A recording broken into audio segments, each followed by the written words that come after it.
ComedySportz is competitive improvisation. It's not a show about sports, it is a sport. ComedySportz began life in 1984 in Milwaukee, Wisconsin, USA, and has since then grown to spread around the world. ComedySportz Chorley is currently the only ComedySportz team in the UK. For your organisation, it's an injection of energy that promotes personal growth as well as teamwork. Everyone will benefit from a chance to express themselves in a fun, friendly atmosphere. Using our unique blend of comedy and thinking on your feet, we can help your business or school thrive to their complete potential. Get in touch to see what we can do for you.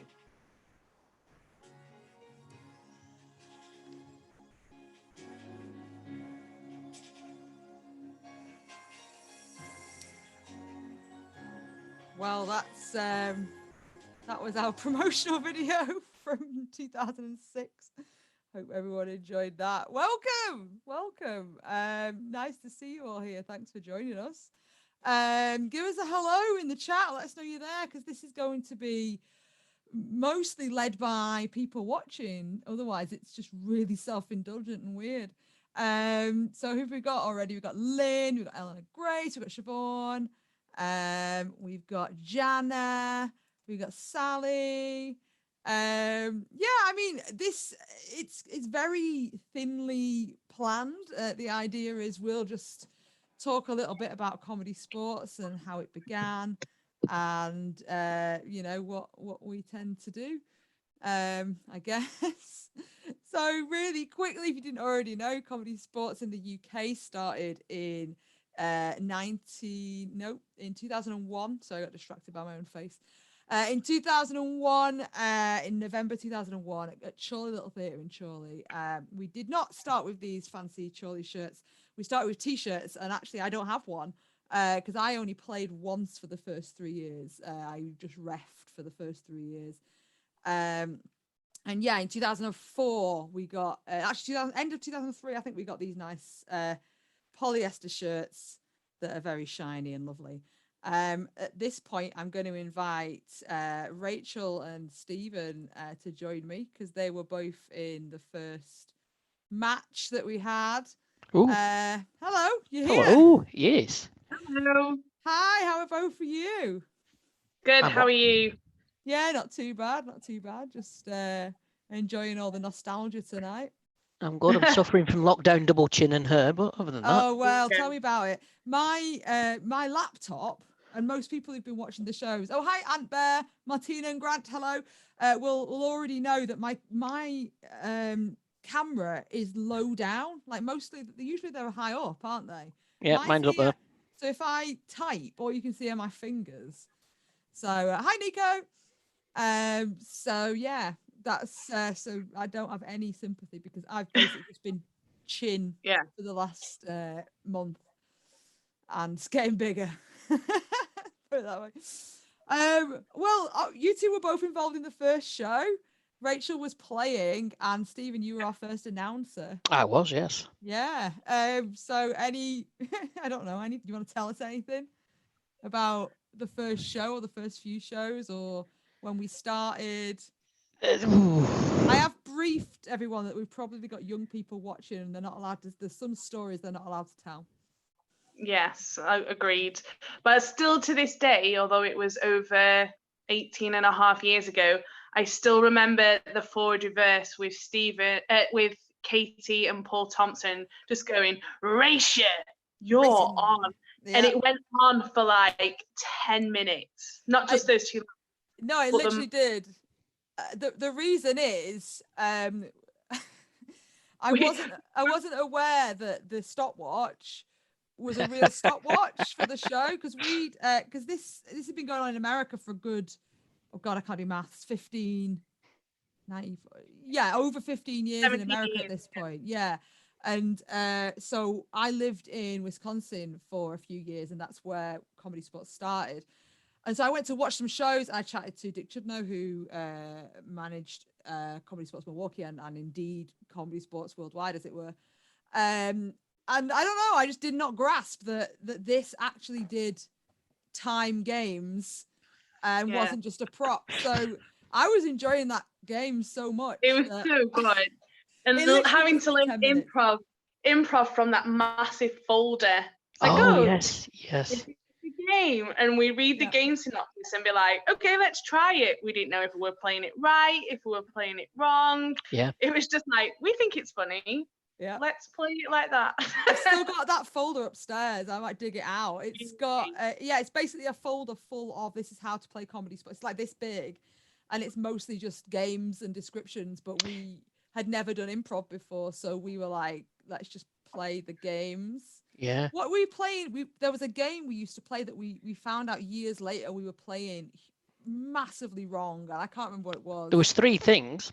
3 things we were playing wrong. Yeah. Because we played it in America a few years after we'd learnt it. And they were like, why are you playing it like when one person's doing loads of things themselves? And we're like, oh, that's how we read it. Yeah. No, that's wrong. So it's a bit intense, I think. So we got a few people watching. We've got loads of people queued up to come and chat to us. So I don't know if anyone out there is interested in any initial, because we're just the 3 Chorley people who are here tonight. It's really nice to see you, Stephen. I've not seen you for a while. We only seem to see you at November on our birthday show now. Well, that's because we're all locked down. So well, is that the excuse for the last? I've been locked down for the last 6 years. Yes. Forcibly. Yes, forcibly. Well, I suppose I'll just say to the chat, if anyone wants to ask any questions about Chorley or how we started, or anything about our first show, I do have a load of clips that I can play as well. Although I didn't queue any up from ages ago. I think the oldest clip is from like 2009 or something. Because I mean, who wants to watch? Yeah, who wants to watch stuff from 18 years ago? No one. Out of However, context. No one. I do still have the same trainers as in that shot over your shoulder. That doesn't surprise me at all, Stephen, knowing you for this long. I'm very glad we got rid of those. I'm very glad we got rid of those pants. Oh, yes. Oh, yeah. So, Sally, I'll come to your question in a second. So these pants, we basically just took from Milwaukee ComedySportz because they had loads of them, and they're basically red and blue sweatpants with the words ComedySportz down the side. And that was easier than having 2 different shirts. So we had a white shirt and then these pants. And they were shared. They were shared pants. And they weren't forgiving. No. They were not. They were not. I'm quite lucky because I barely played in white. I reffed until we got our new red and blue shirts, really. Although I played a bit more when we were in Manchester. But yeah, they were not very comfortable. And Emily, who's right on my shoulder, sorry, I'm backwards, who's right on my shoulder here, had like the tiniest pants. Like I wouldn't have even got an arm in one of those legs. They were ridiculously small. Okay, we got 18 years. Yeah.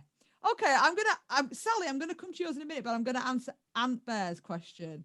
Did you know each other before, or did you like advertise for improv players? I know what you mean, improv players. So I was off Craigslist, yeah. Off Craigslist, just Craig from Pall Mall. Craig, yeah. We went round the town. We put posters up with little numbers on, didn't we? We actually, we did already all know each other. Oh God, I need to switch my camera around. This picture is from 2004, I think. And who we lost at this point? Phil Melling's no longer playing, and Tom Kirk's no longer playing. I think, is that all we'd lost at that point? I think everyone else on this had been playing since the start, pretty much.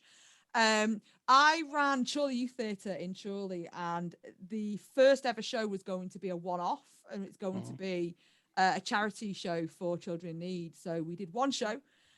We had a great time. I ironed all the logos onto shirts for one show, and we just loved it. And so our youngest player was 12. Emily was 12, wasn't she? Yeah. And Steve Martin would have been 13. most people will have Gosh. been around 14, 15. I was 21, 22. I was 22. So I'd have been the Yeah. oldest, and thankfully I'm not the oldest anymore. So Right. yeah, well, Stephen's older than me anyway, so technically. Yeah, I wasn't saying anything there. So yeah, no, we did. We knew each other for a long time. I mean, we were all part of the same youth theatre. Me and Stephen were engaged at one point. That was a long time ago. And have known each other since 1994, probably. 94, yeah. Yeah, I would have thought so. Yeah, and I think Rachel. And me. I don't know. Would we have met when I got back from America, which was 97? Well, I joined youth theatre a little bit early, so I joined like pretty much bang on when I was 11. So Right. yeah, So maybe probably when he did. came back. Probably saw you and didn't realise. So yeah. Yeah, probably. Hope that answers your question, Anne. Right, I'm going to go to Sally's question, which is, was there any difficulty translating the Americanness to Lancashire? I think that's a good question. I think that's a really good question, actually, because it's something that we did actually struggle with a bit, being in a small Lancashire town, effectively. And we did have some people initially saying, what is this? It's really American, and as a negative. I don't know why this has popped into my head. It's not quite relevant, but I remember us doing the show. It would only been like the second year we were doing them. And this kind of elderly couple came in, sat down, and we used to do what's called vending. You used to vending. Yeah. Oh, Yeah. So God. it would start with people coming out who were in the show and trying to sell stuff like you would do at a sporting event. And so everyone came out and usually shouting things like "child for sale" and Steve Martin trying to sell Paul Thompson or something, and people selling peanuts, obviously, and things like that. And then this old couple, I was stood in the foyer of Chorley Little Theatre waiting to start while this vending's going on, because the ref didn't do the vending. And this elderly couple came out and they went, "Oh, sorry, it's not for us." And I went, "Oh, it's not over yet." I said, oh, that's a shame. Just from the vending. Do you want? We'll give you your money back. And I went, "No, you need it more than us." And then like, Wow. I might never have told you that, actually. No, I That's don't brilliant. think you have. Thanks. Live reaction. So I'm gonna get some more people up, I think. It was a simpler time back then. Yes, It was as well. Don't forget, we didn't really know what we were doing as well. So while it was American, it was all read off a piece of paper. So it was our translation of what was written down. Yeah, Exactly. I'm totally gonna have to go get that folder in a minute just to show you it. Yeah, I keep looking. I did have one for a while. No, I think I did as well. But it was that thing like when we started going to championship or tournament, as it was back then, and then we were playing the games how we thought they were played, and they were like, and the fact is they're funny in any way. It's just the literal translation. But sometimes, especially when we were in Chorley, they couldn't understand us, especially Steve Martin, yeah, which was great. Yeah, I do remember people coming back from tournament and saying there's this great thing where they go out and they have people directing people into the car park dressed as ballerinas and stuff. Well, tried at Chorley Football Club. So I think it was me and Sean initially. Yeah, you and Sean Hargreaves. Yeah. So it's called ballet parking, and I think only Milwaukee still do it. I think I don't know for sure. Yeah, so when we were at Chorley Little Theatre for a few years, and then we moved to Chorley Football Club, and we did 2 shows a month there for a good year and a half, maybe. And yeah, I decided, that'd be great. Let's do this ballet parking thing. That'd be great. And everyone was just like, "What's going on?" And we did it maybe twice. I gave Sean Hargreaves a ballet dress to wear, which yes, she did. Yeah, he seemed fine with. Yeah. Okay. Well. Let me just see if there's any more Chorley questions. If not, I'm gonna. I loved Whose Lines It Anyway. Yeah, I mean that was kind of all we knew. That's literally all we knew, and it was like we've seen Whose Lines It Anyway. We'd grown up with Whose Lines It Anyway. This is improv. I'd seen a load of shows in America. Here's this folder. Let's do it. Yeah. And by that I mean let's pay to do it. By the way, if you didn't know, ComedySportz it's not quite a franchise, but it's a licensed company. So we do pay to do our shows, like you would do if you were doing a play. You'd pay to use the text. So we pay to use the format. So yeah.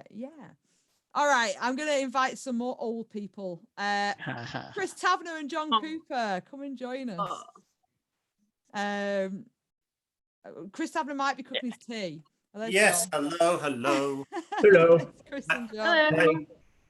I think in the order of people we've got here today, I think you're the next two. You're Yes. two of the first Manchester people who joined. I want to say 2006 for John. You'd be right. You'd be right. 2006 for me. Probably not long after for Tav, I would think. I feel like 2007 for Tav. Same time, we're from that.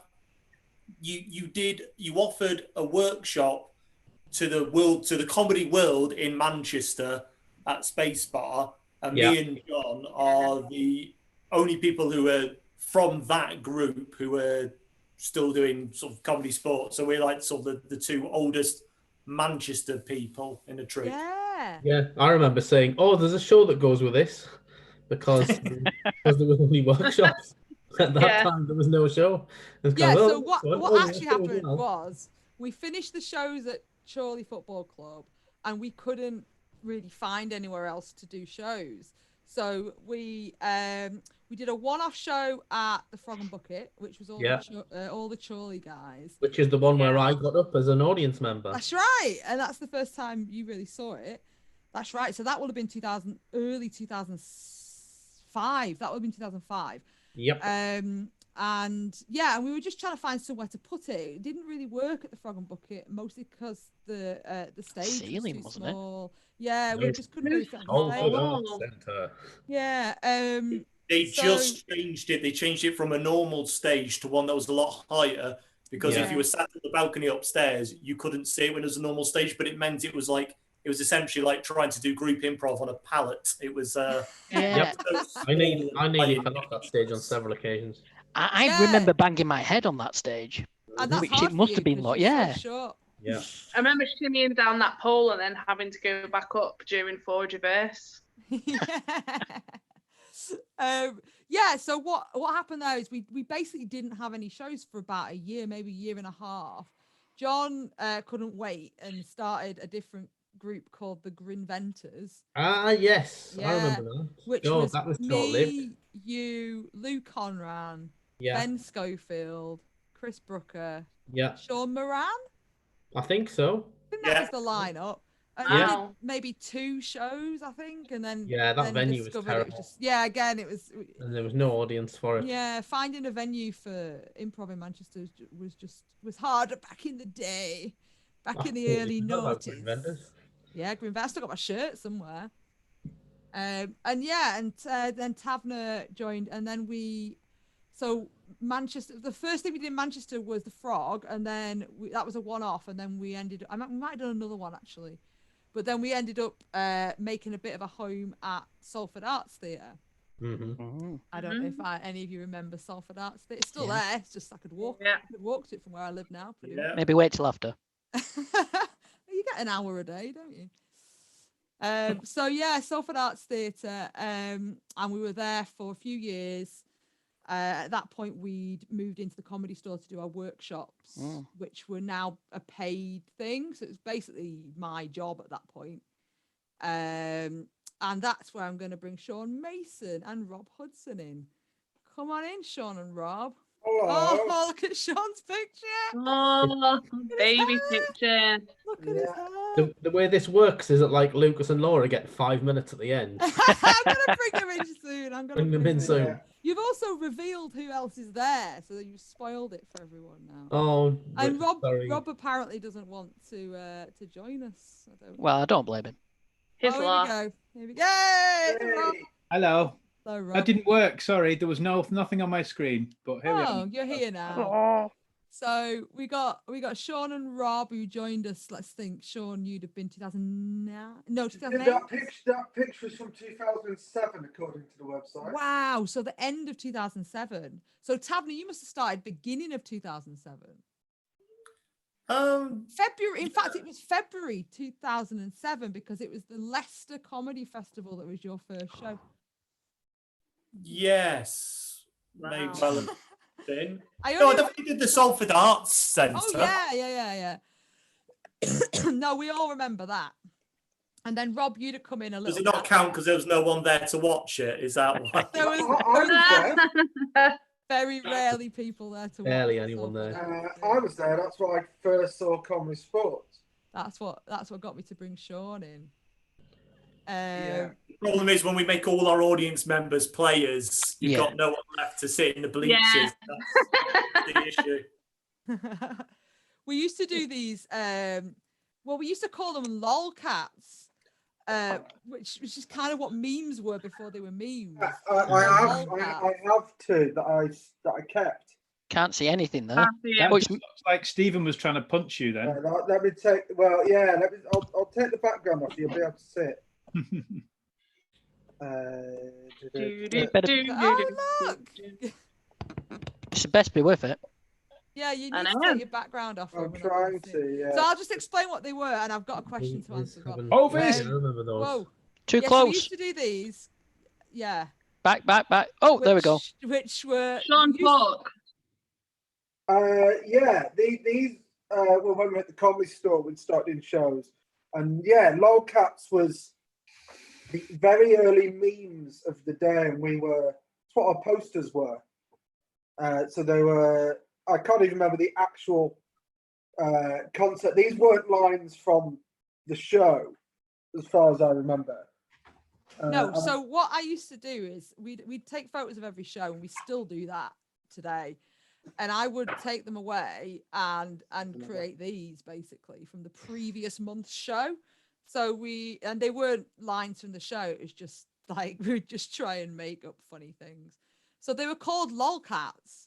And that's what they were called before memes. And now that would be a meme, basically, wouldn't it? So we've always been ahead of the curve. Yeah. We used to plaster these all over the Comedy Store instead of posters because then they change every month and people. Yes. See them. That's the Valentine's Day one. Then. Oh. I only kept the ones I'm in, obviously. Of course. Well, yes. You've kept more than me. I used to my favorite ones were I'd find images and put images into them instead of just words. So I've got another question that I'll answer because it will take us into the next part. So, which is bringing the last two people in. So, yes, Chorley and Manchester are not too far away.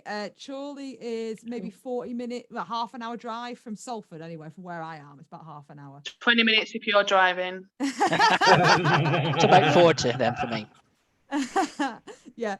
So, yeah, not too far, but Chorley is a town. I mean, it's not really a small town. It's quite a big town, really.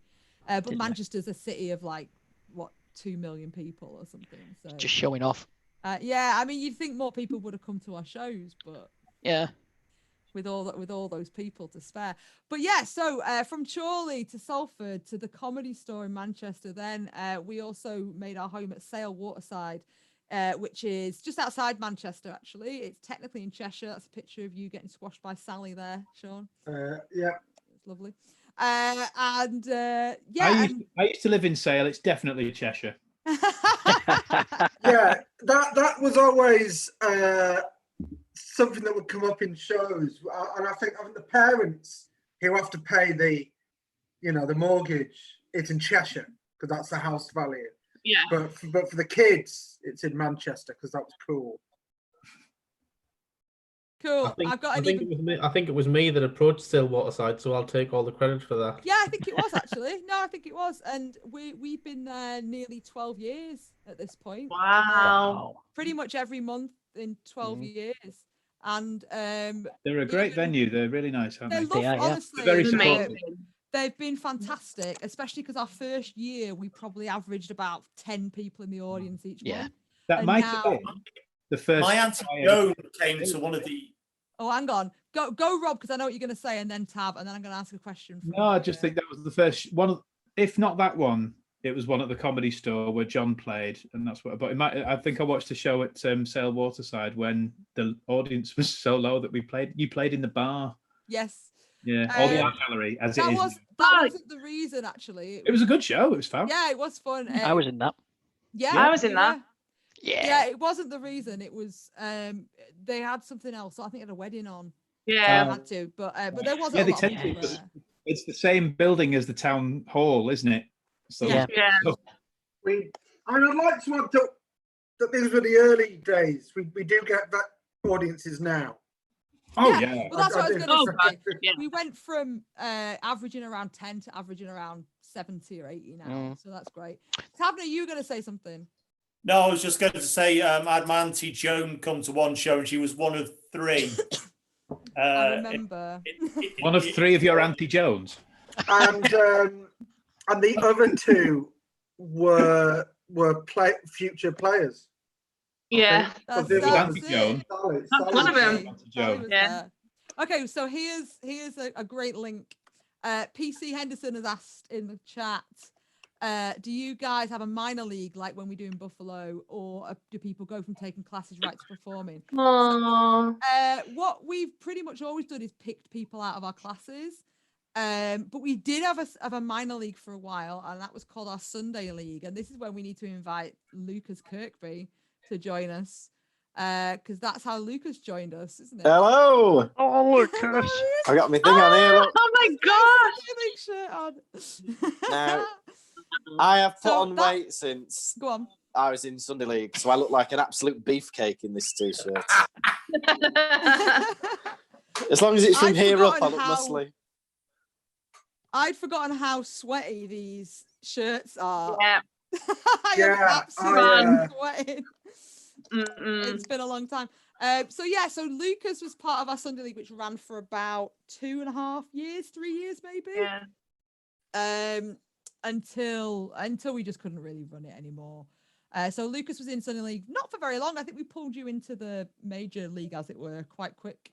I think I did one show, and then I think somebody pulled out of or wasn't available for a ComedySportz match, and then I was brought in as like a guest, I think.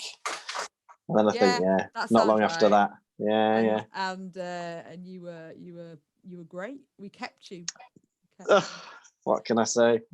Jen Farrell. Jen Farrell is in the chat. And just before hi Jen. I just wanted to I do have some clips that I can potentially play at some point. I have one I just wanted to quickly play now that Jen's here. So bear with me. Ah, there we go. Oh, crikey. Oh, wow.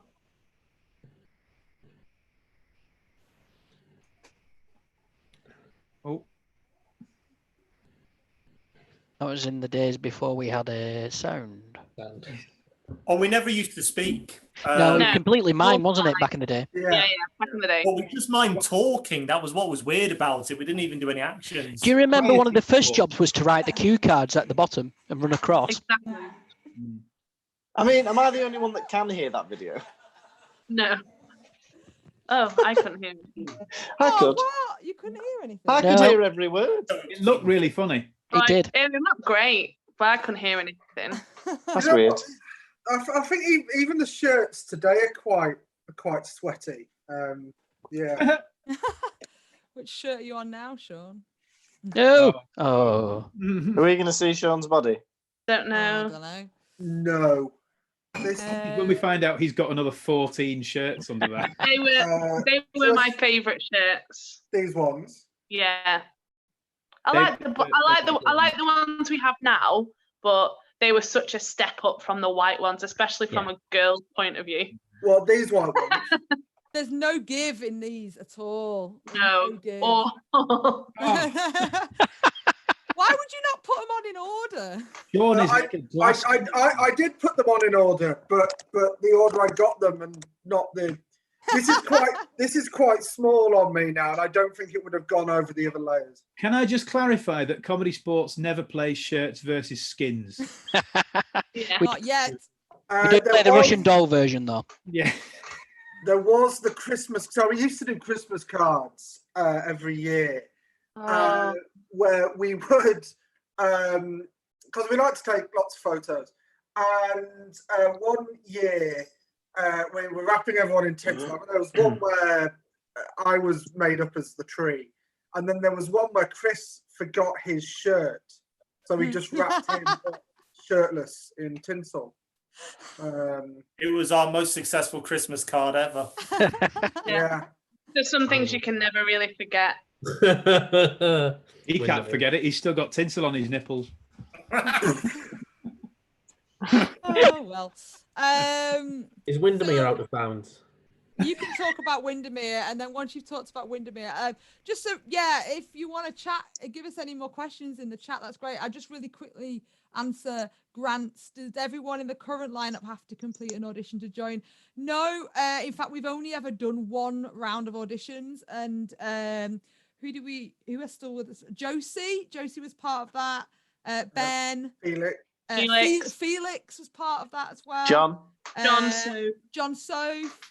And who was the other one? Oh, it Chris, was who left since. But yeah, so we very rarely do auditions, but we have in the past. We probably do them again at some point. At the moment, we're pretty full. We just took back Russell Ditchfield, who was part of one of our original Chorley lineups, just after we got that photo done. And Dalu, we took Dalu in recently as well. It took him in from the fields. We used to just bring people up from the workshops because there wasn't any other improv happening in Manchester really at the time. So there was no one else really to draw from, and no one else kind of really stepping up. It's only really been in the past few years where there's been enough. That occasionally we'd get someone say, "Oh, I'd love to come and I've done loads of improv. I'd love to come and do shows." And then you'd find out that they'd done like a half-hour workshop on improv about 10 years ago in drama school. No, I got him. Yeah, not that there's necessarily anything wrong with that, but they'd always kind of struggle a little bit and then kind of drift off. So it always just seemed like, what's the point? Oh, I'm sure everybody has their own story as well of people saying, "Oh, you do improv, do you? I've got a good story you can use." And then set you up on this big long story so you can use it in your show. Yeah. The one that sticks to me, when you're doing your skits. But you need to. You're supposed to make it up, aren't you? So make up a joke now. Make up a joke now. Let Stephen do his story. The one I remember was, I think we'd only been going about 12 months, and I said to someone I was doing it, and they said, "Oh, that's really good. People think I'm funny." And then he told this long, winding story about when he was playing golf. He took 3 or 4 swings to hit the ball this one time, and it only went about 5 feet. And then he looked at me and went, "And you can use that if you want." Oh, thanks. And every show since, every scene you've improvised and it's made been around a golf course, yeah.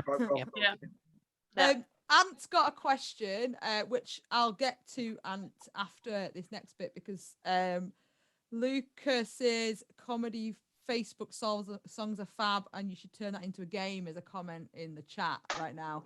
And I have another thing I'd love to share with people. But I do want to make sure you can hear it. That's the thing I'm worried about. So let me play a little bit of the preamble, and then you can tell me if you can hear it or not. And then the problem is, I don't know why my audio's set up really weird. So let's see. No, I can't hear it. No, I can't hear it now. Hang on. Good, Tav. I might just put the links of all of these in. We could just improvise and dub over it like it's a new, like Mystery Science Theatre. I know. I've got all these amazing clips queued up, and now they're being silly. But yeah, Lucas does a lot of singing, and singing Mad Heads was a very funny. A little while ago. Right, well, I'll try and figure this out. I have a very good job. Right. So, yes, let's invite Laura. Come on in, Laura. Hi, Laura. Hello. Hey up, Laura. So, Laura joined the troupe in 2017. Yeah. And Laura is one of my students at the University of Salford, which is where I teach improv and various other things.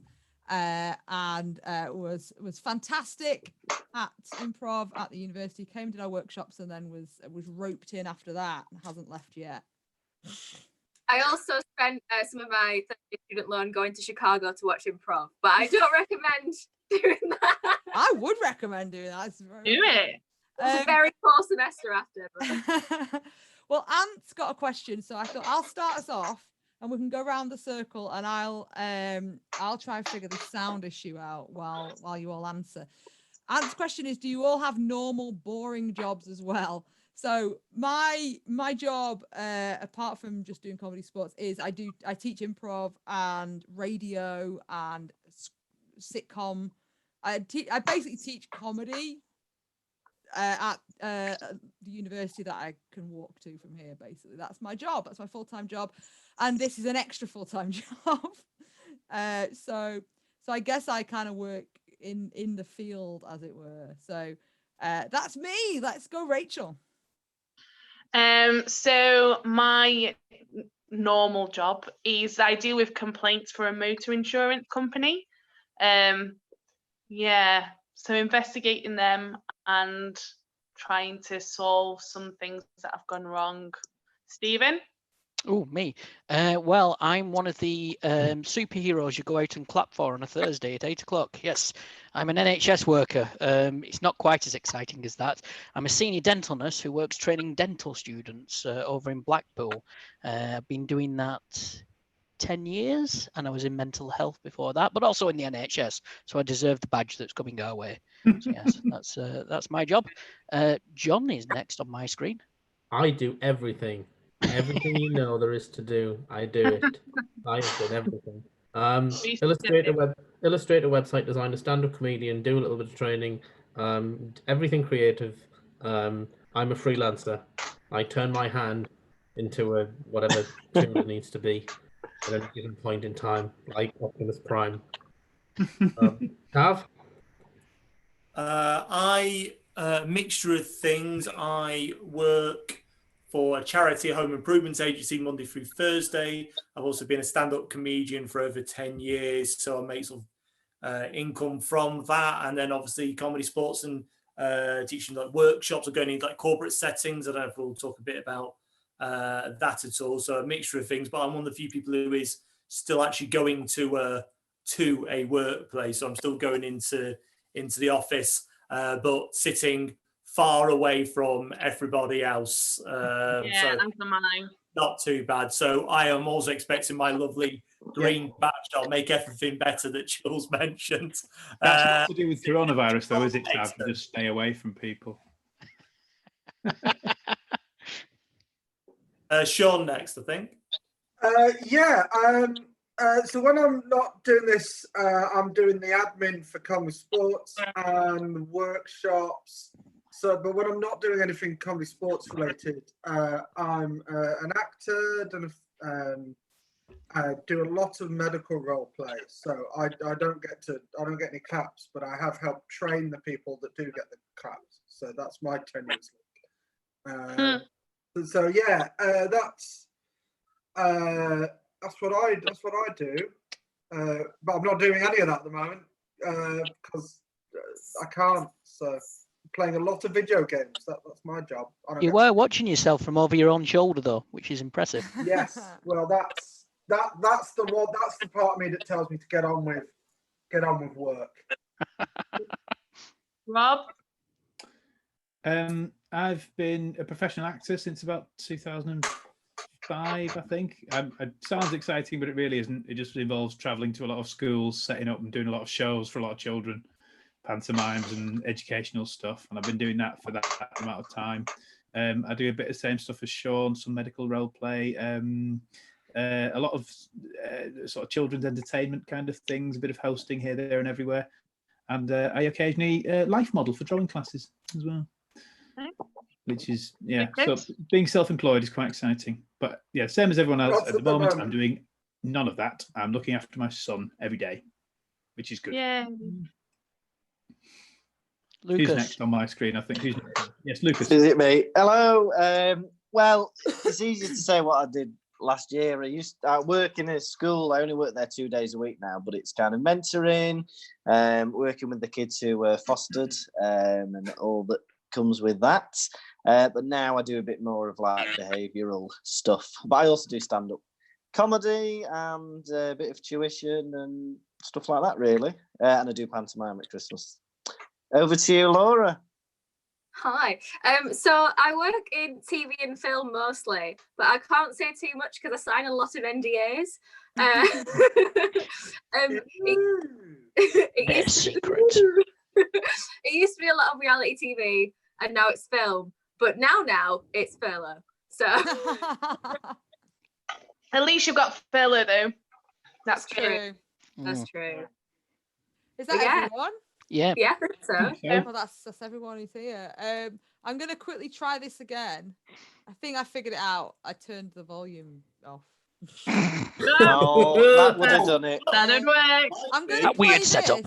I'm gonna play this because it doesn't really matter if you have the sound or not. It's basically just but I'd like to know if you do hear the sound. It's a video from 2013 of Daryl just being really horrible.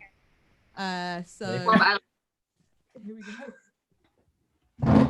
Hiya. Hi. Did you really enjoy comedy? I can hear it, but I can't see it.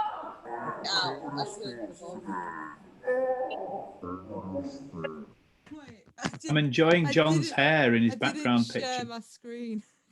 Yeah. What the hell? I'll get there. Could you hear it though? Yeah. Yeah. Oh, John disappeared. Right. Then Oh, we look. we might John be looks like Keanu Reeves in that picture behind He you. does a bit, doesn't he? That was when John's hair was really long. Everyone's had their long. Sorry, Stephen. There's some pictures of me and you. No. I didn't mean to. I was trying to find a picture of. We know what you were doing. I was trying to find a picture of Evie because Stephen's daughter just popped in, and we have a picture of Evie from when she was about 3 in a ComedySportz shirt. So I was trying to find. She was it. up in Edinburgh when she was about 3 months old. Yeah. She was doing a show, wasn't she? Mm. She got really Full good month. reviews. Right, Flying with the baby is very successful in Edinburgh. It's let me try this again. You'll all need You don't to like be it when you quiet. write the dates on them, though? You'll all need to be quiet. Can you be Oh. quiet? No. Can you be quiet? No. Be quiet. I want to see if this works. Shush. I like your face, Rob. Hiya. Hi. Did you really enjoy ComedySportz today?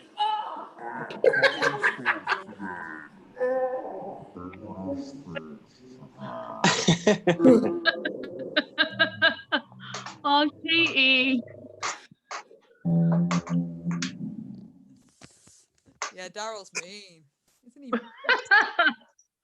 Wow. So, yeah, could people hear that? That was my test. Yeah.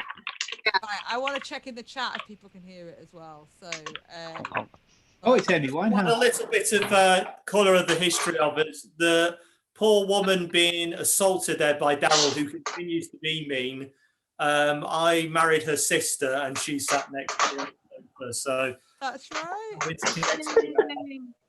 that is her hands. There you go. Hi, Sally. Hey, Sally. How many mini ComedySportz players are there in the new generation? Paul, a few now. Yeah, I mean, Evie's the first one. There we go. So then who's after Evie? Would it be Maggie's children? Probably. No. Maggie's, I think. Yeah, Maggie. Then Rob, then Marcus. Eric's 4. He's my son, and he's 4. And his Marcus's little boy is about 6 months younger than him. Oh no, Harlan. Oh, Harlan. Harlan, yeah. Yeah, Harley's little boy. Harlan. He's about 6 months older than Eric, so I think he's. Marcus has just had his 6. second kid. Sam has a child. Sam's got a child Yes. now. Yeah. And The Russell now. Maria. And Russell Right. very recently, yeah. So I don't know is the answer, and I can't do maths. I've got. And 3 I have cats, one, so- but I don't know where they are. That's what that is. Next time you come round, will you We have pick some your cats. child up? This is the Boris Johnson of comedy sports. He only has a vague idea. Something I've wanted to do, and I think maybe would have had venues being open last month. A few years ago, when it was Lucas's birthday, his mum wanted a shirt, a ComedySportz shirt on the back, because we have our names on the back and our number. On the back of hers, it said Lucas's mum. And ever since then, I've wanted to do, for Mother's Day, a mother and child show, which would either be the parent of a ComedySportz player or a ComedySportz player with a child. But we've not done it yet. Not got there yet. Next year. I've got another clip. I'm going to try this clip as well. So I'll remember to share the screen this time. So back in 2012, we launched a like an app for suggestions for people. We were doing it's for people who played improv really, and they wanted a quick suggestion. They could play this app. So here's the promotional video for the ComedySportz suggestions device, 2012. Yeah, here we go.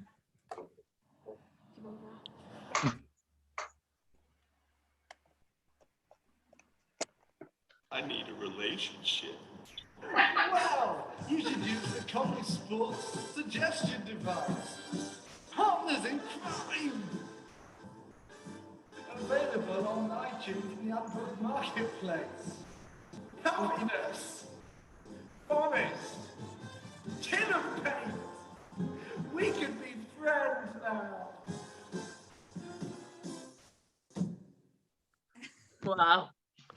Sean looks about 3. Yeah, puberty was late for me. No, it's funny. So yeah, we had an app for a while. I don't think it's there anymore. I don't think it is.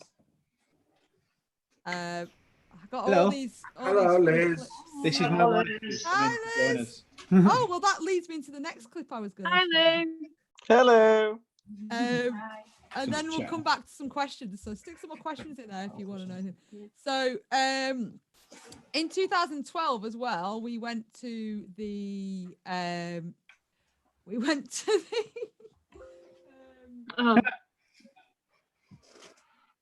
sorry, I took this. The Brighton Fringe, which The should have been. Brighton The Brighton Fringe. The Brighton Fringe. But 3 of us didn't get there till late, and It was really worthwhile, as I remember as well. it was really fun. It was a great weekend. There It were was. 4 shows. 2 of them were full. The other 2 had about 2 people, which is a bit Me weird. and Sean, road trip.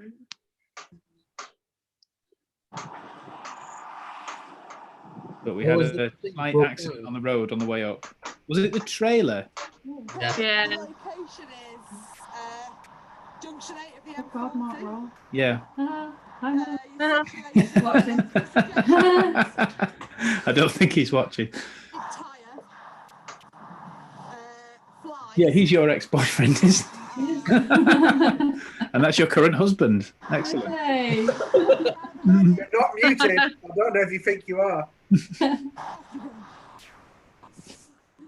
The improvised scene isn't very good, so you don't need to see that. But yeah, we were basically stuck. Of course, it wasn't very good. I was in it. We were stuck on the side of the motorway for a good hour and a bit, and I feel like we missed the show, or I literally dropped you off for the show, and then I can't remember. Yeah, you made it to the show, but I remember us being at the venue wondering how we were going to do it if we didn't have any of the show stuff. Yeah. Where did Laura go? Oh, she's there. She's trying to get back in, I think. Trying to get back in. I remember it was the weekend that because Sam was there, and Sam's a very big Man City fan, and it was the weekend that they won the Premier League for the first time, I think. And we were about to go on stage. I think I was. And on the he was big team waiting with for him. it. And he was waiting, and he had his phone, and he was listening, to something, and they were like in the last minute before one of the players scored to win it. and he was about to go on, and he's sort of like trying to listen before he ran on stage. So he was a bit distracted, but it was a nice. And I think whoever was doing the announcing was like giving him the thumbs up, like, yeah, they've won, and he was just like, I don't know what's happening. Oh God. Because he wanted to sit at the side of the field and watch it on his phone, and I was like, you can't do that. You won't be able to be in the show. You won't know what's going on. And he was adamant he'd be fine, and I was like, I don't want to be bad cop, but you can't sit at the side of the show with a phone with watching the football. You just can't do it. It's not the presence that you need during a show. And it's only Man City anyway, so. I think I get the gist of the story, so it's all good. We've got another question, which is how many Edinburgh Fringes have we done? And I think Sean can answer that. You've been at all of them, I think. Yeah, this year would have been our 13th or I guess 14th. 14th. Yeah. Next year would be our 15th. Yes. Yeah, this year would have been our 14th. We've done 13 Fringes, and 1 year that we didn't take a show, but we still went up anyway and guested in a couple of shows over a weekend. That brings me to this clip of the game reunion, which is really funny, mostly because of what happens just before Daryl has to sing. So I'll let you enjoy a brief clip of this as well.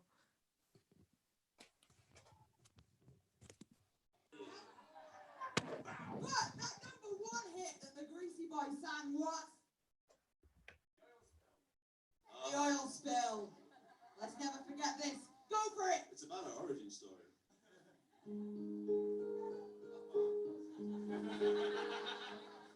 We were just 2 normal people until the oil spill came. I just dancing this one. It's a long intro, but we get there in the end.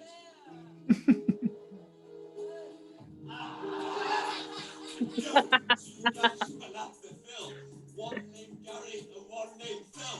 But we didn't like the guy named Phil, so we renamed him Josh because it was more posh, yeah. We went into the chip shop and we knocked over a vat of fat. And then we called him the Oily Boy, and that was the end of that. Take it away, Josh. Wait, give it away. Wow. Yeah, let's take that off before YouTube takes us down for copyright. Yeah. We were later sued by the Chili Peppers. I don't know why, but it's just what happened. Totally stole the chorus right off that. He's a pretty good rapper. Have a career in this. I don't know what this even rhymes now, but I'm doing it aggressively and hoping. Yeah, be okay. He was just taking over with rap songs. Yeah. I think the rap world's missing people singing to a mic on a stand. In a Chorley accent. Yeah. Am I right in thinking One of the reasons he was ducking over is because that venue had a very low ceiling, didn't it? Yeah. Oh yes, yeah. We've got some more questions people would like to know the answer to. Well, Aunt Bear's question is controversial. Eleanor Grace asks though, what pets does everyone have? And Brandon Greenwood says, "Hi, Jules and Evie." Hi, Brandon. So, what pets does everyone have? Starting with Rachel. I don't have any. Oh, hey. Oh my God, there's a tortoise. Yay! Rachel's got no pets. Me and Sean have got 3 cats: Albert, Enid, and Prudence. Tell us about Lulu. What? Stephen? I mean, I just said what the name of the. Well, Lulu, she's a horse-tailed tortoise. She's indiscriminate in sex, and she's fat big. Ah. Are you both Evie and Stephen now wearing ComedySportz shirts? Oh, how faded is your Howie? How faded? Hang on, hold. Put it in the tortoise. Oh yes, please look after the tortoise. Oh, well, yeah, same. Oh. How old is Lulu? Lulu's about 13. Oh, only a baby 13. Then, a baby. She's Evie's inheritance. Well, I go to Chris. Which is about that age. You're about 13, aren't you? Oh, is that how old Switch is? Yeah, she's been around a long time. Look, there she is. Hey, hello, everybody. What's going on with Lucas? What were you doing then, Lucas? Scratching my nose, I think. Is that your pet? What did it look like I was doing? You kind of went like this. Oh, hang on, I can't see you. I was doing what? Oh, you're stroking the tortoise. Oh. I Laura, don't do you know. have any pets? No, my boyfriend just sends me updates on his dog every day. He just Aw. got Ralph and videos of that. And I try and talk to him on FaceTime, he doesn't respond. John, you said you were going to get a pet. Did you get it? Yes, I have a goldfish, a pigeon, a squirrel, and some ants. And an opener. What about the duck? Oh, I've got there's the duck as well. Yeah. I'm supposed to have a license. Duck? Yeah, yeah, John's the got wild a duck. animal. You've got to have a license. He's basically in an episode of Friends. I like the way John disappears into the distance. I'm pretty sure Rob's got a fish. Is that correct, Rob? We right. Oh no! Oh Right. no! We had when we lived in Sale, we had two, right? One of them sadly went belly up, as goldfish tend to. Then the other one lived for ages and ages and ages. And then when we moved house to where we live now, we thought we can't bring a fish because it's too complex, the tank and everything. So we used to live near a canal. Rob. And one day I put it in a mug and Let it go free. I just let it swim free in the canal, and it was very happy. I feel like that's flawed. You've seen canals in Manchester. Doesn't feel right at all. Yeah, but you didn't see the fish tank it used to live Yeah, in. yeah. Anything was an improvement. Yeah. I remember reading it. Fish in those canals. Yeah, it was just a cold water fish. So I mean, and Yeah, it was, but unless it like got used to having like a trolley in its fish tank, I don't think it's the scenario. Or a bike. Yeah. ComedySportz, come for the improv history, stay for the canals. Ant Bear has asked, did you meet Simon Pegg? So let's just go round. Rachel, did Who you met meet Simon Pegg? Have I met Simon Pegg? Yeah. No. John, have you met Simon Pegg? Yeah. Oh, have you? No, I haven't. Okay. Tabner, have you met Simon Pegg? No, and I've heard terrible things. Oh, Sean, have you met Simon Pegg? I've been in the same room. Oh, that's close. Stephen, have you met Simon Pegg? No, I met Bob Mortimer. Oh, well, so have I. Laura, have you met Simon Pegg? No, but I used to work on 8 out of 10 Cats Countdown. Lucas, have you met Simon Pegg? And if not, say something that's apparently just as good. No, I've not met Simon Pegg, but I know somebody who has met Simon Pegg. Well, really, Rob, have you met Simon Pegg? no, I've got a peg in my house. Called Simon. Well, that's That's everyone, isn't it? That's everyone in this. That's Hang on, definitely Bron. true. So let's What move about on. you? Wait, Bron. Let's move on.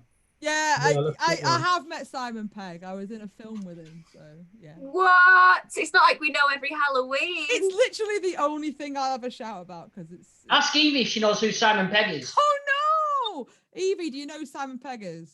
That's sad. He's great.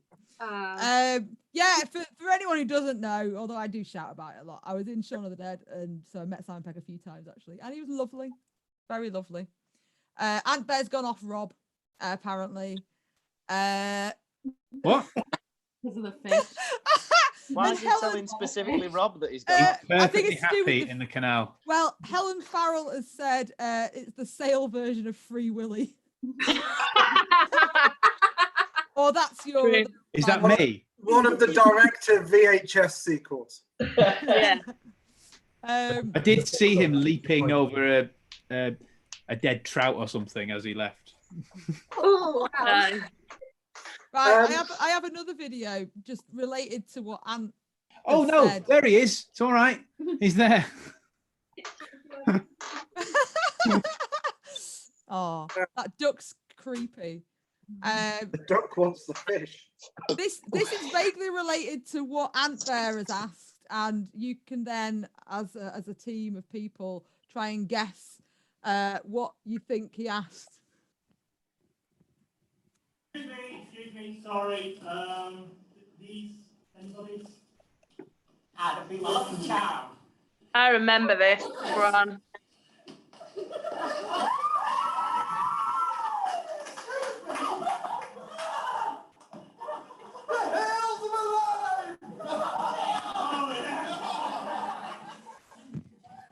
There was a clip there, Tav. Is it who's the shortest? It's who's kissed Chris Tavener. I thought it was the audition process that we spoke about earlier. So that was from 2008, and that was a show at Salford Unit where I worked. And the lad who was on his knees was a student of mine currently, and Sean was also a student of mine currently at the time. And so I opened up the blind line thing, which said kiss someone passionately. And I went, well, I can't kiss him. And I can't kiss him. Sorry, Tavener. So I launched myself across the room. I'm imagining you in the disciplinary meeting where it's like, it said it on the piece of paper. To obey it. Have to do it. Have you ever done an improvised scene before? I have a question for everyone. How are you finding doing improv online? I'm not. Yeah, you've just abandoned it, haven't you? I'm working. Yeah. What's that like? True. Stephen is one of our key workers. Yeah, As is Lucas to a degree there, aren't you, Lucas? Yeah, I'm As working is from Rachel. home most days, but I got one actual day in school this week, which I was very excited about. So I was a key worker for a day. Oh, and Liz, Rob's wife, also key worker. Hello. Thank you for your service. Have a badge. Hey, hang on, it's just turned 8 o'clock. It's Friday. Oh, it should be every day, I think. Sorry. Oh, no, Bron, Friday just called Lucas. Specifically, people who work in dental services. So, Jules, well, Yeah. Well Well done to all the dental nurses out there. Keeping the teeth absolutely. Time you run to finish at 8 o'clock on a Thursday. It's great. I'll answer that question first, Sean. I'm really enjoying the online stuff, to be honest. We get to play with people all over the world. We get to effectively perform in people's houses, and as an introvert, which I actually am, which I disguise very well, I think. I really like just being in my house and being like, oh, I'll do a show now. It's great. So I'm quite enjoying it. I know. I'm looking forward to the time when we can be in the same room again and do stuff. Yeah, that'd be really good. But yeah, I'm enjoying it. But I'll pass on to someone else who wants. It's to. a strange process not having the automatic reaction.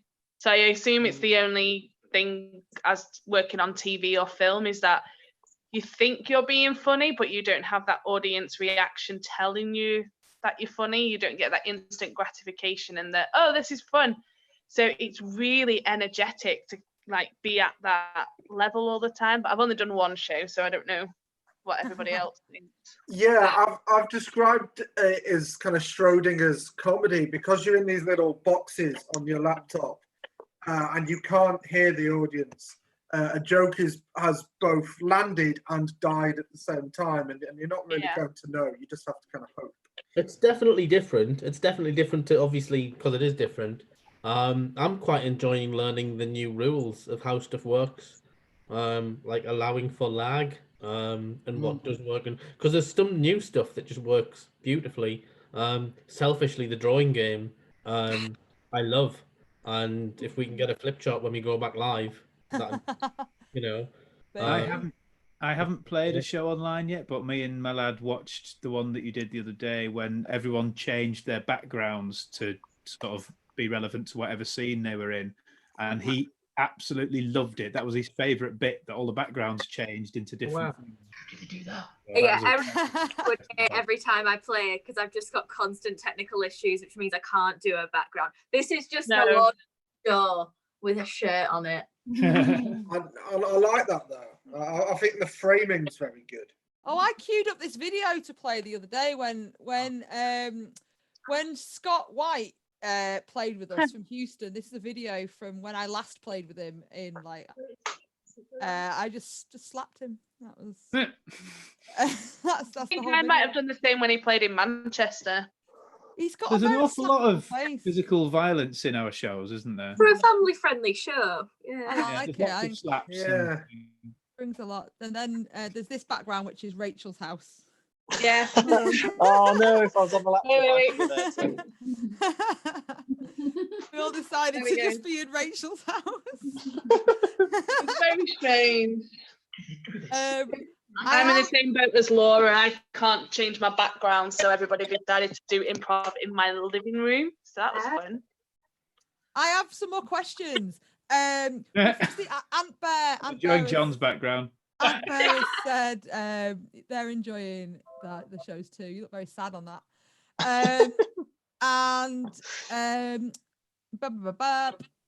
MJC wants to know, what particularly happy or surprisingly fun moments do you recall? And while you're thinking of that, I wanted to share another video from a little while ago. Again, I'm not going to make you watch the whole thing, but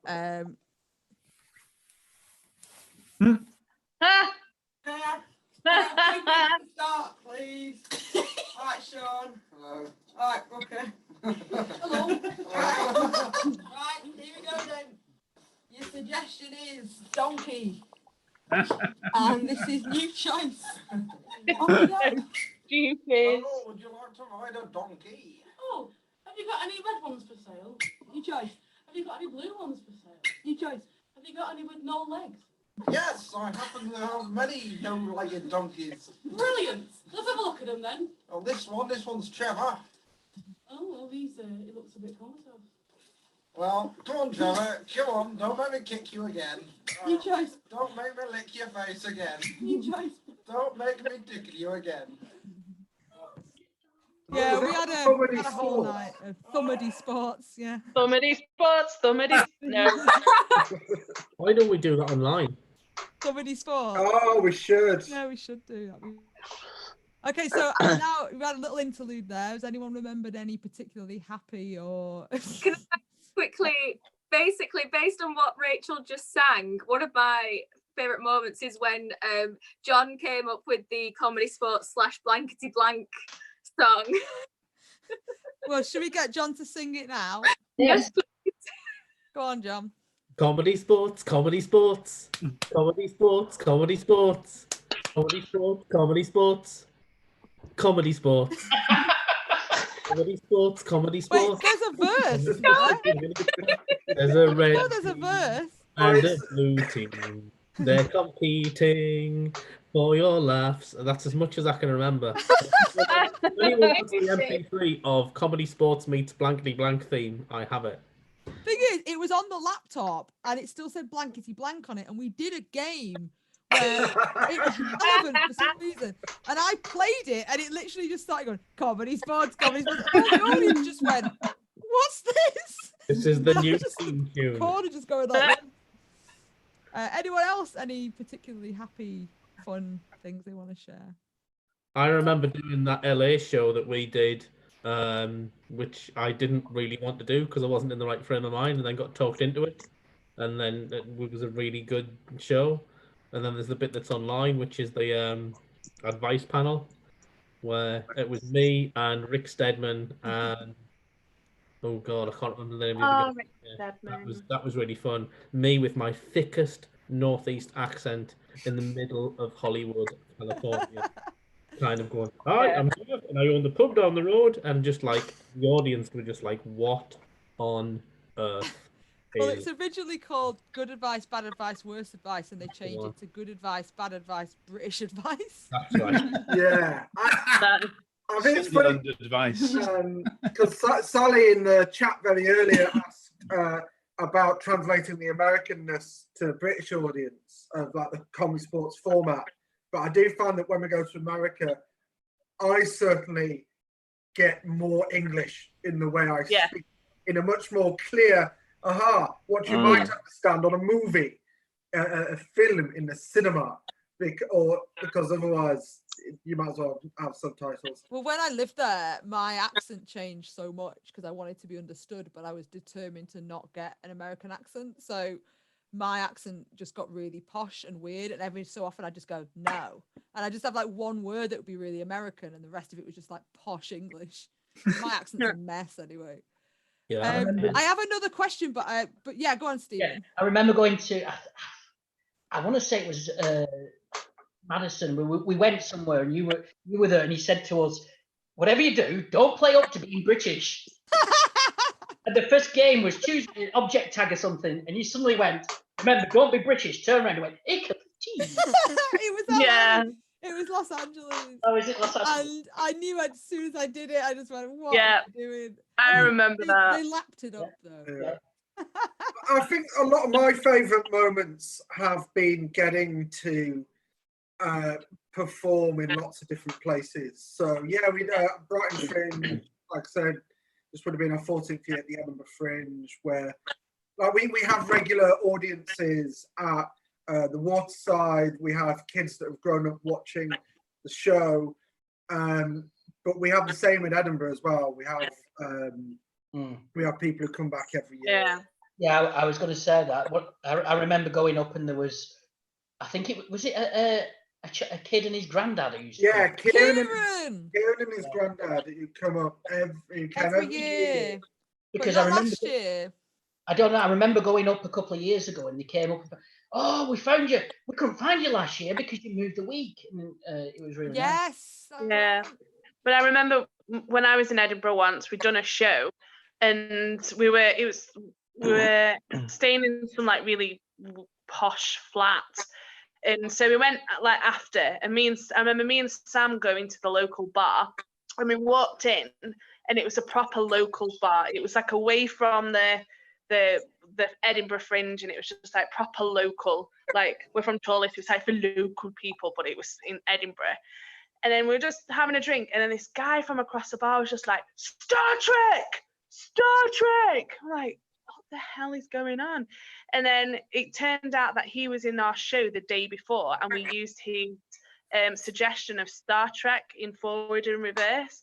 And then they tried to make us do forward reverse in the bar for all the locals. And then the next day, loads of the people came back, and they were just like, oh, it's amazing because, you know, because it's a free, you pay what you can, like we can go and watch it as well.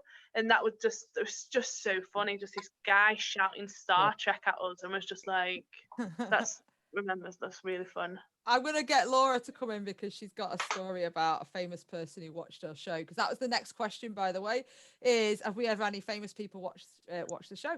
So Laura should start, and I have a couple as well. Oh, aye. So we were in Edinburgh. That's up for all the American fans. We were in Edinburgh, and they started like leaving spots, and there was some security guards came in like, can you keep those spaces free?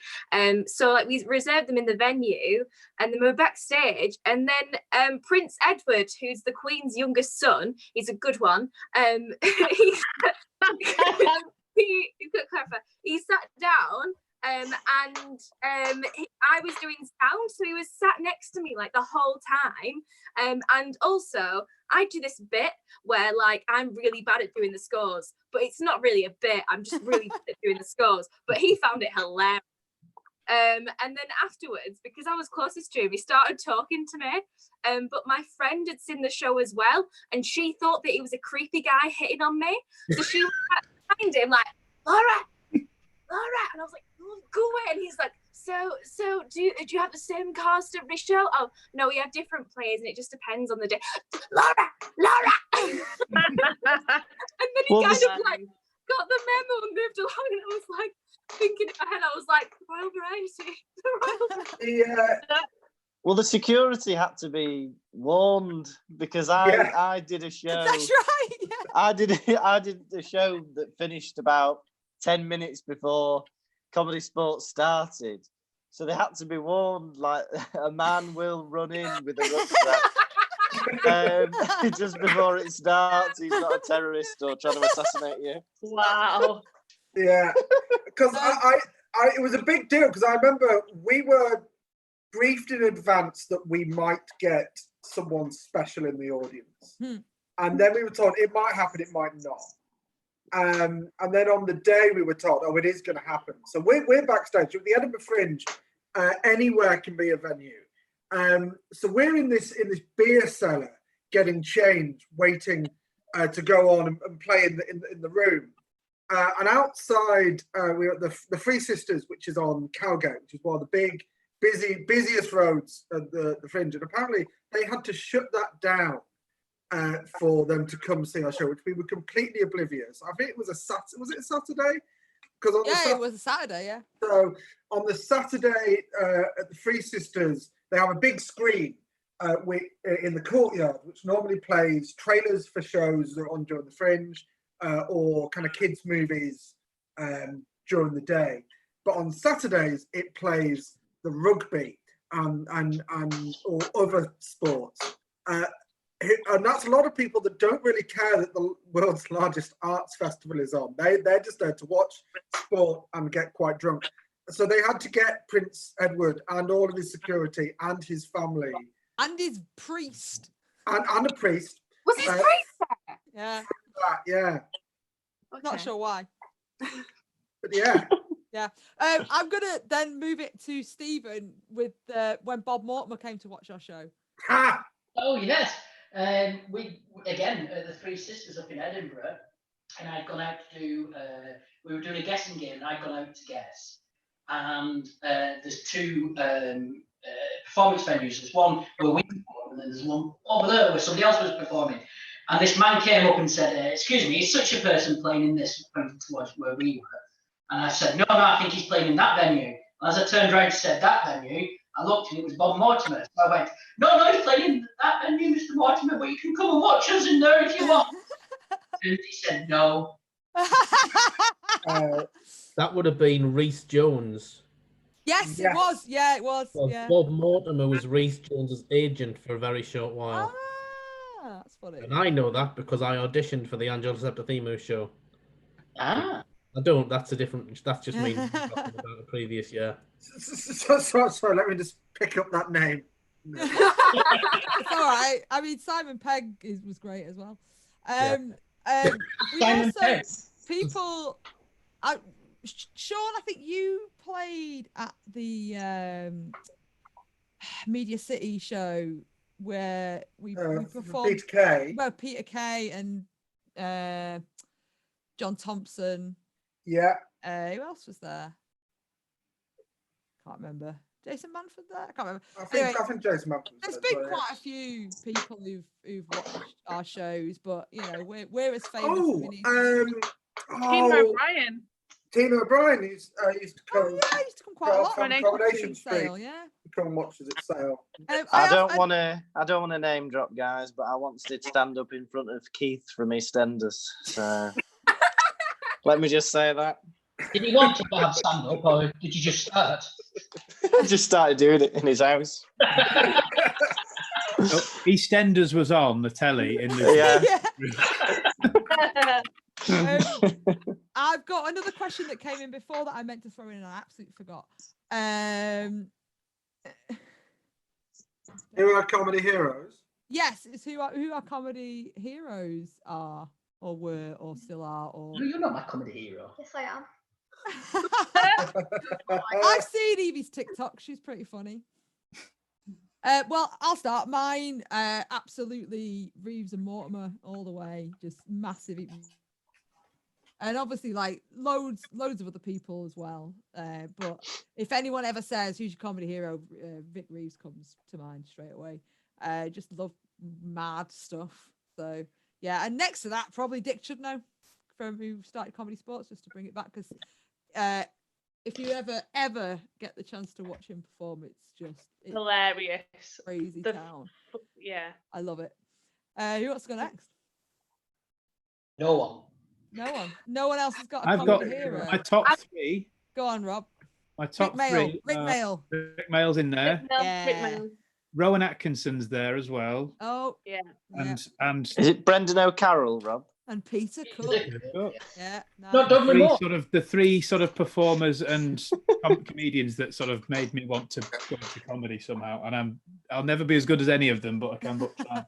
Of course you can. Oh, but you I won't. can cook. He That's refuses. about as close as I'll get. You can be as good as Peter Cook now. Lucas. Yeah. My two, I love Victoria Wood. She was a massive influence on me, both in the musical sense and in just like the sketches or shows about nothing. I just used to love like nothing happened in the sketches, but they were just so funny, people chatting about stuff. And then the other one, which is a different one, is Harry Hill. I really love watching Harry Hill as a kid. Cool. There we go. John. Spike Milligan, the Q series. Kenny Everett for his kind of all his visual stuff that he did on TV, which was really pioneering at the time. Yeah. And likewise, Dick Chudnow, when he reffed that match in San Jose a couple of years back, and he did the bit with a kid where he got this kid up on stage and just said, "Go and get me a drink," and then the kid would go to the bar and couldn't get the drink because the underage came back, and then he gave the kid put a false mustache on the kid. And it's just like I was on the floor. Thing. And I have stolen that gag, and I now go around when I'm doing comedy shows. In my back pocket, I always have a handful of fake mustaches to put on kids. It's just funny. It's one of the funny things. I've still got one of his mustaches like randomly stuck to one of my bags. He just gives them away. Yeah. Tavner, what about you? Growing up, I love Mike Harding. Those are the Northern reference. When I was a bit older, maybe like Richard Pryor and Bill Hicks. That's why my improv I always left out truth to power. Yeah, no, it's quite a but that's what you need. Mike Harding, folk singer, and Richard Pryor talking about setting himself on fire doing drugs. That's what you need. Wow. Can I just ask Evie if she's heard any of these names? Oh, but not even Victoria Wood. No. Oh. How What are you doing? How many of you have heard of Rhett and Link? Fair enough. I know Rhett and Link. They're YouTubers, aren't they? One's got a beard. What about Danny Gonzalez? Yeah. He's my favourite at the moment. Yeah, love Danny Gonzalez. See, you need to do some educating, Stephen. Who are your comedy heroes? Me. Yeah. My tastes have changed as I've got a bit older.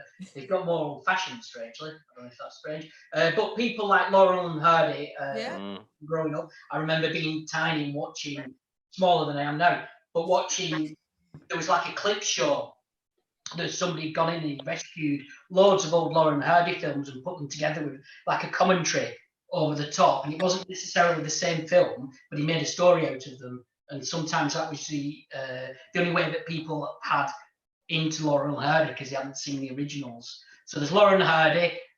When I was a bit older, younger, Lee and Herring from Fist of Fun. Yeah. And then people like Eddie Izzard as stand-up and Stuart Lee still as a stand-up. I think he's the best. Yeah. I love Richard Herring. Every time Morgan, of course. Every time I bump into him, it's the sort of it's one of those things where I took some photos for him years ago, and I'm friends with him on Facebook, and then every time I see him somewhere, he remembers me, and he knows how to spell my name as well, which is weird because barely anyone in my family knows how to spell my name. I've got a very quick. I think I owe him a fiver. I think you do owe him a fiver. Go on, Stephen. When Milwaukee opened its new venue, when we were there, and we all signed the bricks back in 2000 or whatever, I saw Dick Chudnow. They had the hall of mirrors as you walk in, and he spent literally 10 minutes just staring into all the mirrors and entertaining himself. just him standing and stretching and watching it. Why would you not? Rachel. Victoria Wood, Dawn French and Jennifer Saunders and Ab Fab. Just that really weird, wonderful, because women can be funny too. But yeah, no, I really like funny, just slapsticky stuff. So yeah, just anything really. But Jennifer Saunders and like the Vicar of Dibley and stuff like that. Like I love the Vicar of Dibley, and because it's on a certain streaming platform now again. You get to go and watch it again. It's really Yay. cool. Yeah.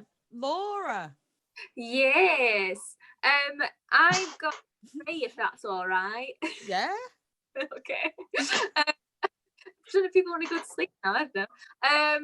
I got Ali Wong, Tina Fey, and Catherine Tate, because even though I was too young, the Catherine Tate show absolutely formed me into who I am.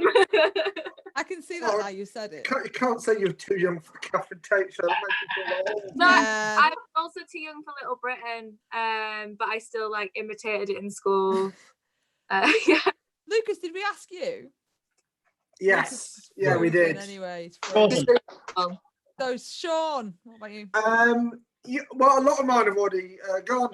Harry Hill, Vic and Bob, League of Gentlemen, French and Saunders. League of Gentlemen. My parents Chris Morris. My parents let me watch a lot of things growing up that I probably shouldn't. I don't think they could be really bothered sending me to bed. So stuff like the Day-to-Day, Sean's show, which obviously I love because my name is Sean, with Sean Hughes. This is too many now, Sean. Yeah, I like lots of people, basically. Only some of them are dead. I'm just enjoying Evie's leg now. Evie's leg is in my top comedians. Number 4 on my list. Oh no, sorry, that's Paul Carf I'm thinking of. Oh, well, I think it's 8:25. We'll maybe do 5 more minutes and then I think we'll go. This has been really fun though. Who's Liz's? What are yours, Liz? I'm on the spot now. I like Anderson. Who else do I like? You like Father Ted? So. Oh, I love Father Ted. Yeah. So the people in Father Ted. What's his name? The Irish guy. The Irish guy. Oh, Dylan Moran. Dylan Moran. Dylan Moran. Yeah, Very there you good. go. The other Irish guy. Does anyone know the name of an Irish comedian? Other one. I do want to mention what's behind me right now, which is our new t-shirts. You don't just have to get a baseball shirt. There are t-shirts as well. But we're doing a campaign to raise money for our players that are now out of work due to virus stuff. So if you want one of those shirts, feel very free. It's it's merchtee.com/C/CSEdUK. I've put it in the chat there. Goodbye, PC. People are starting to drift off now, so I think we'll wrap up. I did want to do one thing just because it's I'm curious. I think I know the order, but I want to see who's the oldest to the youngest in this chat. Wow. This is my guess, and tell me if I'm right. So I think John is oldest. Then it's Stephen. Then it's me. Then it's either Rob or Tavner. Then it's Rachel, Sean, Lucas, and Laura. I don't know. What do we think? And then Evie. And then Evie. And then the tortoise. Wouldn't it be surprised if I wasn't the oldest? And then me, I'm obviously, 17. How old are you, Evie? I'm You're a tortoise. 13. Yeah. So John, Same age as John, the tortoise. do you want to disclose your Are age? we talking about real ages or mental ages? Real age. Okay, I'm 32. No, you're 32. No. If you do, I'd like to know real age and how long you've been in comedy sports. I'm deeply insecure about my age. Then how long have you been in comedy sports? 75 years. Stephen. I'm 41 just for another 2-3 weeks. However, I've been told I can play anything from an 18 to a 20-year-old. Those 2 years. And I've been in comedy sports for 18 years. Yep. I've got the badges somewhere. I'm also 41, but just turned 41, so you're still older than me. Yeah. And comedy sports for 18 years. So who is next? I think it's Tavner. I just sit down? You got. I mean, go on, Taff. I was going to say I can understand why people are tuning in for this content. I am 37 years old.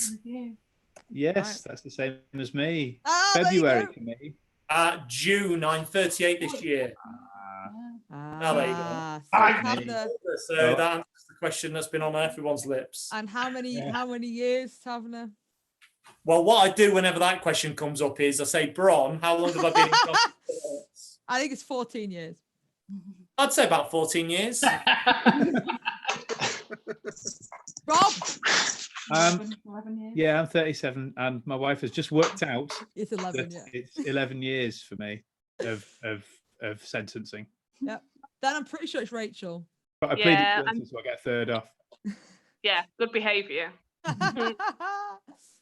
Yeah, I'm 36 and I've been in comedy sports for 18 years, so half my life. Your life. Oh my goodness. Then it must be Sean. Yeah, I'm 32. I've been doing comedy sports for 13 years, and I just Googled it. That is about 41% of my life. Lucas. I'm 25, and I think I've been in comedy sports for about 5.5 years. I think it'll be 6 in August. It'll be 6 soon, yeah. Laura.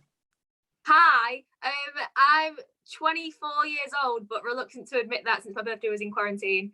And how would that affect when your birthday was? Didn't happen because nothing happened on the day. And I've been with comedy sports for 3 years, like 2.5, 3. Yeah, it was about 3 years. Is this what online dating has become? Yeah, pretty you always much. ask how long have you been in Yeah, comedy sports? I always sit What? next to my wife when I'm doing online dating. That's where you're going wrong, Rob. I mean, you're with your daughter, though, to be fair. Look, I've got baggage. You know, if you're having me. This is the package. Don't even go there. All right, I think we'll wrap up then, unless anyone's got anything else they want to say. I mean, this has been really fun. We've had around 15 to 20 people watching over the last hour and a half, so, and most of them are still there. So I guess it was hello for not just for not just. And as we said, our audience tends to join the troop, so. It does happen a We are lot. just debating whether John's older than my mum. Oh dear. Well, come on. We need to know how old your mum is. Yeah, Eleanor Grace used to share how old your mum is, but I don't know if that's going to happen. Single? I'm sure she's. I think she is. I don't know. I don't know. How long's she been? This has got Hello, Eleanor. Mum, you look beautiful. So there you go. Stephen, you've met Eleanor Grace's mum. Uh-huh. Yeah. That was a nice story. Eleanor Grace's mum. That's Eleanor Grace Ryan. That was the recent thing we did where I got sent to be the celebrity at the Girl Guides match. Yes.